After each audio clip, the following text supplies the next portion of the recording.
India வருத்தம் தெரிவித்ததை தொடர்ந்து வங்கதேசத்தில் உள்ள புகழ்பெற்ற திரைப்பட இயக்குனர் சத்யஜித் ரேயின் மூதாதையர் வீட்டை இடிக்கும் பணிகள் நிறுத்தப்பட்டுள்ளன. வங்கதேசத்தின் டாக்காவில் பிறந்த இவரது தாத்தா உபேந்திர கிஷோர் ரே புகழ்பெற்ற எழுத்தாளர். இந்நிலையில் அங்குள்ள வீட்டில் இயக்குனர் சத்யஜித் ரே தனது குழந்தை பருவத்தை கழித்தார். பின்னர் குடும்பத்தினர் இந்தியாவுக்கு இடம்பெயர்ந்ததும் அவரின் பூர்வீக வீடு அரசுடைமையான நிலையில் சிதிலமடைந்து காணப்பட்டது. இதனால் அதை இடிக்க அந்நாட்டு அரசு முடிவு செய்த நிலையில் இந்திய வெளியுறவு அமைச்சகம் சார்பில் அதிகாரிகள் வங்கதேச அதிகாரிகளை தொடர்பு கொண்டு சத்யஜித் ரே பூர்வீக வீட்டை புதுப்பிக்கும் செலவை இந்தியா ஏற்கும் என்றும் அதை இடிப்பதை கைவிட வேண்டும் என்றும் வலியுறுத்தினர். ஆந்திர முன்னாள் அமைச்சரும் நடிகையுமான ரோஜா திருப்பதி ஏழுமலையான் கோவிலில் சுவாமி தரிசனம் செய்தார்.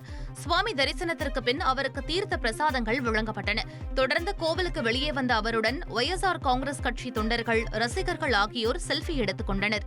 பின்னர் செய்தியாளர்களை சந்தித்த ரோஜா சிறப்பான முறையில் சுவாமி கும்பிட்டதாகவும், எத்தனை முறை பார்த்தாலும் மீண்டும் மீண்டும் பார்க்க தூண்டும் மகிமை வாய்ந்தவர் ஏழுமலையான் என்றும் தெரிவித்தார். உங்களுடன் ஸ்டாலின் திட்டத்தை 6 மாதங்களுக்கு முன்பு தொடங்கி இருக்க வேண்டுமென பாமக நிறுவனர் ராமதாஸ் தெரிவித்தார். திண்டிவனம் அருகே தைலாபுரம் இல்லத்தில் செய்தியாளர்களிடம் பேசிய அவர், ஒட்டு கேட்பு கருவி தொடர்பாக விசாரணை நடைபெறுவதாகவும், இன்னும் 2-3 நாட்களில் அம்பலத்திற்கு வரும் என்றும் குறிப்பிட்டார்.